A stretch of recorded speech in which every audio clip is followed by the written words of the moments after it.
Welcome back to Lanterne Rouge Cycling Podcast presented by Zwift, our show partner. No Benji, the internet at his Airbnb or wherever he's staying hasn't held up, reminiscent of my childhood being promised good Wi-Fi on holidays to play Call of Duty, but never really worked out that way. Ping would always be too high. But here we have recaps of another triple header, Valenciana, the main event of the day with the Queen stage there, as well as wrap-ups of Saudi Tour and Etoile de Bessèges stages. Valenciana, though, Remco, the hot favourite after his dominant performance on stage one and an easier climb. Today was a harder stage, 155 Ks, Col de Rates, 7 Ks, 5%, medium mountain all day until the grand finale, the Alto de las Antenas del Maigmo Tibi, 5.5 Ks, 10.2%, including a 1.7K gravel section that wasn't just like some light, nice gravel that you do when you've got yourself some 28mm Conti tires or whatever, and you're feeling a bit, you want to take the road bike out and be a bit adventurous. No, this was like mountain bike gravel. Laura Meziger put up some photos on Twitter of them and of the gravels, really, really deep. Anyway, Vlasov, Remco, Valverde, Mas were the main favourites of the day. There was also Carlos Rodriguez looking pretty good for Ineos. But a break went with Tratnik in it, as well as Valentin Paripantra, Jan Polons, Dimitri Kleis, Navarro, Bistrom, Prudhomme, Attila Volta. So probably Volta and Tratnik were the most highly touted in that break, as well as Valentin Paripantra. He kind of looks like the younger brother of Alaphilippe.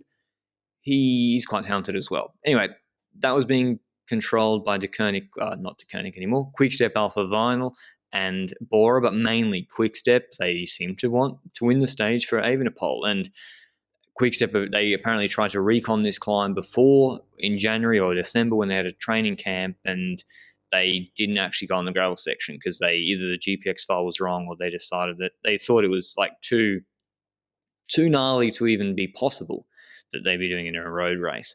They were controlling. Eventually, Tratnik went solo. Movistar had paced some of the medium mountain climbs. Tratnik looked like Zoncolan Tratnik when he was with Lorenzo Fortunato in the Giro d'Italia. And yeah, that was like 19 kilometers to go. And he had a pretty good lead going into the last climb, which progressively got steeper. The lower slopes, he was looking good. The first 5Ks were 4 to 5%. He was looking good. A minute 40, a minute 43, and then it actually was pretty stable, even though Movistar and Quickstep were pacing with some domestiques. Eventually, he gets onto the steeper section on these narrow roads, and Movistar had really taken it up. Honoré had paced, and Bala, with about 4 kilometers to go, kind of like in Catalonia last year, attacked. And Remco, in the yellow jersey, just got Mas did a really good job there, boxed him in. Remco couldn't get out, or maybe he didn't want to. And it was a bait attack by Valverde, and he was actually closed by Juan Ayuso, who looked quite good. He closed it down, and then Ineos were pacing as well. They were riding for Rodriguez, so they had Gegenhardt and Sivakov pacing, and then it all came back together. But it had thinned out the group, and I was thinking, is Mas going to counterattack? Like we have before, this is before the gravel, and Tratnik now, his gap has plummeted to 30 seconds, and Mas didn't counter. So everyone's looking at each other. Fulsang kind of paces a little bit on the front, and then Tratnik turns onto the gravel. It looks as hectic as we expected. Evenepoel has moved up, although he's been each little surge, like when Valverde attacked or Fulsang or other riders, when they surged, Evenepoel was very slow to close and sort of did it at his own pace. Now, he rode Picon Blanco and Burgos back in 2020 in a similar fashion, defending GC when Sosa won that stage, but he wasn't looking like he was doing it really, really easy. And so they get onto the gravel section. Fulsang, who's been good at Strade, good on gravel, accelerates really hard when they get there. And then we see images of Tratnik for like 45 seconds. But he's a lame duck at that point. We know that the GC group is shortly behind him, 2Ks to go. He's not going to maintain a lead of 8 or 7 seconds over them. Fulsang attacks, then slows down again. So we have a group of Movistar with Mas and Valverde. Valverde looking like he's in a bit of difficulty. We later found out he had a puncture at the start of that gravel section. Vlasov, Mas, Rodriguez, and Jakob Fuglsang. Now, Vlasov has been good on steep climbs in the past on Angleroo, particularly in the Volta 2020, he looked the best. That was when he had that golden run with winning Giro dell'Emilia and, looking good in the Volta 2020. He was looking really good. He attacked once, Evenepoel sitting on his wheel. Then Vlasov went again. No one responded. Evenepoel didn't try and respond. Now, Evenepoel had a 19-second lead on Vlasov in GC. We're only 1,300 meters to the finish, and we're about to get onto the off the gravel section in 300 meters. And I thought, okay, maybe Evenepoel was going to just ride his pace, whatever, fine. Mas is sitting on him. Rodriguez is clawing his way back to them. And Vlasov gets onto the bitumen section. Evenepoel does as well. The gap is only 3 or 4 seconds. And then Evenepoel completely explodes, whilst Vlasov almost accelerates, gets on top of his gear, and was looking really, really good. And Evenepoel's done. Mas is sitting on him. He goes around him. Carlos Rodriguez, we wondered who will be the best Spanish rider in this race or on these climbs. Third on stage 1, the 21-year-old, just turned 21, by the way, on Wednesday on stage 1. He drops Mas, he drops Evenepoel, and he's finishing strong. And if this climb had kept going, maybe Rodriguez would have caught Vlasov. But Vlasov went solo, and an incredible start for Vlasov at Bora Hansgrohe, taking out this stage and going into the leader's jersey with Evenepoel behind. Now, I don't know if we haven't. I'm recording straight afterwards, so I haven't heard if there's a mechanical issue or whatever. But he looked like he was literally in the wrong gear, Evenepoel, and was falling back so much that he only finished 8th on this stage, when with 1K to go, he was 5 to 6 seconds behind Vlasov. He finished 41 seconds behind Vlasov. So he lost half a minute in the last kilometre or so, which wasn't on the gravel section. But the top 10, Vlasov first, going into the leader's jersey, 14 seconds ahead of Rodriguez. Then Mas third, 21 seconds, a typical, very, very conservative ride by Mas. Not particularly inspiring. Bilbao fourth. Again, I want to reiterate what we have said about how weird it was that Bilbao rode on stage 1 as a domestique when he would be their best general classification rider here. He had an incredible climb, coming 4th, 29 seconds back, but he obviously lost a lot of time on stage 1, so won't be anywhere on GC. Bala 5th, 29 seconds apparently with that puncture. Then Fuglsang, Ciccone, who we rarely saw, actually leapfrogged, says Evenepoel 7th, and Evenepoel 8th, with Luis Leon Sanchez 9th and David de la Cruz 10th on 50 seconds. So big performances from Vlasov, from Rodriguez, I say expected from Mas, and nice from Bilbao as well. Vlasov's lead in the general classification is 32 seconds on Evenepoel. We do have tomorrow should be a sprint. I'll preview that in a second. So does stage 5. So to be honest, it's going to be hard to find 32 seconds against Vlasov, and he's looking in really, really good shape. Like Lombardia and Emilia, these sort of climbs he's really good at. The problem Vlasov had last year was on the longer climbs. If you look at his Giro, 30, 40 minutes, he would start to bleed time. But steep stuff like this, seated, didn't get out of the saddle once until he got onto the bitumen section, looking really, really good. Now, obviously, everyone wants to know.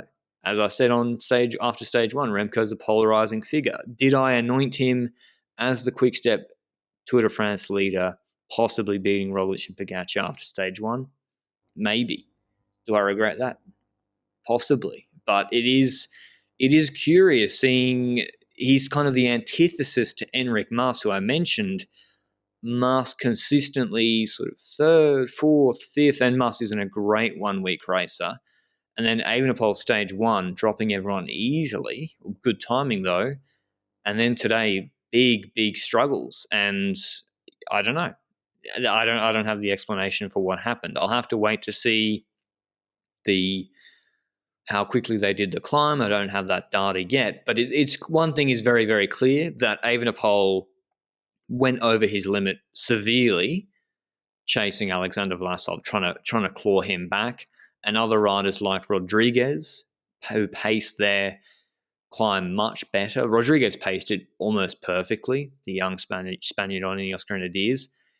That's why Rodriguez now is sitting, I think, I don't know, so you have to see the updated GC, but he's sitting 36 seconds behind Vlasov, 4 seconds behind Evenepoel. And I think the learning from here is, I know it's a 1 week race and Evenepoel's going for the win here, but in a 3-week Grand Tour, for example, as we saw with Bernal and Simon Yates last year, on one day Yates was better on a long climb, on the other day Bernal was better. Most of the time Bernal was better across the 3 weeks. But in week 3, it went back and forth between the two. And I think the learning here, and you remember that photo of Danny Martinez shouting at Bernal when Bernal was chasing after Yates and almost going over his own limit. Martinez like, steady, like, we have the GC lead, ride your limit and live to fight another day. And that can sometimes result in boring racing or negative racing. And in a 1 week, it's less applicable, because if you want to win this race, this stage is your chance with the easier ones to follow. But I do think, particularly in 3-week Grand Tours, there is something to just staying up there, staying relevant, and you can take back 15, 25 seconds if you're feeling really good on another day. 3 minutes, 4 minutes, then you can't if you just completely crack. And if this had been a longer climb, it would have been much more for Evenepoel. Now, I know Patrick Lefevre doesn't like gravel racing or gravel in races. Quickstep boycott Paris Tour because it has too much gravel in it. Or I don't think they do Trobro Lyon. I'm sure they're not happy about it. But yeah, just interesting. It's just interesting to me, and I'm not a sports scientist, so I don't know why Evenepoel wasn't as good today or whatever. But just interesting to see what happens. I'm sure Bora Hansgrohe, though, they're feeling pretty good with Vlasov, who they signed. We didn't know, okay, who is going to be the main GC guy? Kelderman, Buchmann, Vlasov, Hindley, out of the people, Igita, even out of whoever they signed.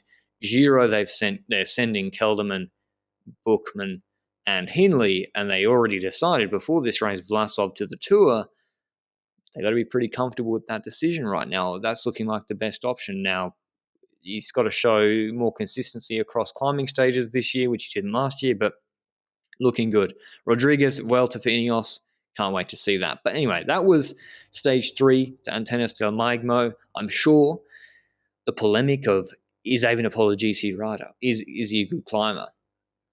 That will rage on. So a collapse today in the final. But I also want to see, I just want to see Valverde ride for his own GC as well, frankly, because in these 1 week races, I don't know why he's riding for Must. Anyway, stage 4 tomorrow is, as I said, a sprint stage, 193 Ks. It does have a couple of little lumps in the last 10 kilometers. They're not even categorized. I don't even know that they should roll over them very quickly. It finishes in Torrevieja. There is sometimes, if my memory is serving me correctly, down here, wind in this area, and they do have an extended run around the coast and doing a loop. So could see some wind, some crosswind action tomorrow in Volta la Comunitat Valenciana.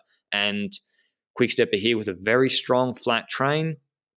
Perhaps they try and put Bora Hansgrohe under pressure. Bora don't have the strongest flat squad with Gamper, Kelderman. I think Kelderman's abandoned after a crash. Koch, Schelling, Vlasov, Vols, Zwift. I said Vols with a German accent because it's between Vlasov and Zwift, whereas De Koenig or Quickstep have Catania, Czerny, Honore, Jakobsen, Lampard, Merku, and Evenepoel. So maybe Quickstep will try something tomorrow. It'd be pretty interesting to see if they did.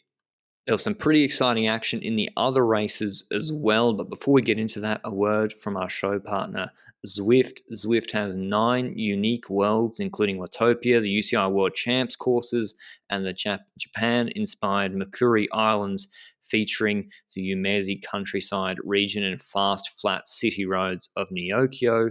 Reminder, next week's ride, already breaking incredible sign-up numbers, is on Tuesday at 6 p.m. London time or UK time, 7 p.m. European time. The details are in the description down below. And don't forget to head to Zwift.com to find out more or start your free 7-day trial. It's been useful for me because, personal anecdote, just like Fred Wright, who abandoned Saudi tour with, I think he had a broken hand that he wasn't sure it was broken. I wasn't sure if I'd broken my finger. Went and got it x-rayed. Turns out I fractured my finger. So I will be Zwifting on that, given that I shouldn't have been riding outdoors with that when I was in Valencia. So useful for me.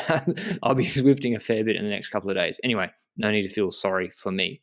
Saudi tour, just like Valencia, had a GC upheaval. It was a pancake flat stage for 140Ks, then 2Ks, 3Ks rather, at 12%, then an 8K plateau on this.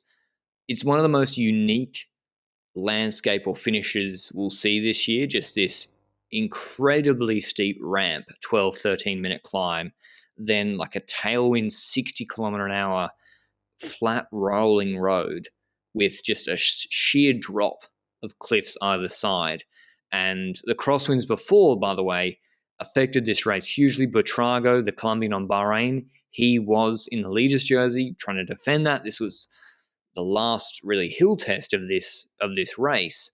And he, as I said, lost Fred Wright to injury. And so he had Gradek, Matyuk, Bahrain. They were pretty good rouleurs. The new Polish guys. One is young, one is a veteran, that they signed, as well as Jonathan Milan. But they got on the wrong side of a split. Quick Step put the hammer down. De Klerk, Van Leerberger, and co. They got into a group with Baggioli and took a minute lead on Buitrago, Charmig, Costa. So 3 of the top 5 GC guys, Charmig, Buitrago, Costa, they fell to the whims of Quick Step today. And they had also in that group Maxim van Gils, the only Lotto rider who made it. He was a few seconds behind Buitrago on GC because there weren't huge gaps after that stage 2 climb where Buitrago won. And Van Gils is probably the best climber in that group apart from Baggioli. And Quickstep paced all day. They also had De Klerk in the group. They kind of they were clearly thinking, should we go for De Klerk GC? Because he wasn't that far behind. Assuming Buitrago's gone, he's not that far behind Van Gils. They tried once and then stopped. And so they pretty much paced the entire flat crosswind section, brought Maxim van Gils to the base of this climb. He said, thank you very much for putting Buitrago out of GC contention. Baggioli attacked very early, despite, again, like Maxim van Gils, if he's riding for GC, will probably be incentivized to just ride at a steady tempo, and you'd back yourself, Baggioli, to beat him in a sprint, particularly if you form some sort of agreement on the plateau afterwards. But Baggioli attacked really early. Maybe he wanted to get rid of Mezgec and Van Poppel, but he was probably going to get rid of them anyway, although he did get caught at the end. And Van Gils closed him down, came over the top of him, and this climb, one of the steepest 1,500 meter sections. It was like 1,600 meters the steepest part at 15.5% with 20% pinches, just outrageously steep. And you see, like, I don't know, like did some of the sprinters have an agreement with the organizer that they don't have to do the whole thing and they can start the next day tomorrow? It's absurdly steep. If you want to check I have the video up on my main channel. And Van Gils dropped Baggioli, soloed in a tailwind on the plateau, and won a huge stage for Lotto Soudal, not because of the points per se, but because it puts him into the GC lead by 36 seconds ahead of Buitrago, and there's big UCI points available in these 2-1 races if you win GC. So huge for him. Not a great day to remember for Quickstep. And I mean, I know I should probably say who Maxim van Gils is. He's a 22-year-old on Lotto Soudal. He did come 7th in GC at Wallonie last year in his Neo-Pro year, and sort of 12th in San Sebastian, okay on some Volta stages, just like an okay Neo-Pro year. And he's young, 22, turning 23 at the end of the year. So definitely a step up for him, but just good normal progression that they'd be hoping to see. And he beat Baggioli pretty comfortably on this stage, actually, and rode it smarter than him. He won the stage 40 seconds ahead of a group with Mezgec beating De Klerk, sprinting for second and third. Then Van Poppel, Costa, Os, Alexis Renard, Buitrago, Baggioli on 44 seconds, and Geniers rounding out the top 10. So GC, given that the stage tomorrow is a flat stage, should be done from a difficulty of, there's no climbs tomorrow really of note. There's no categorized climbs.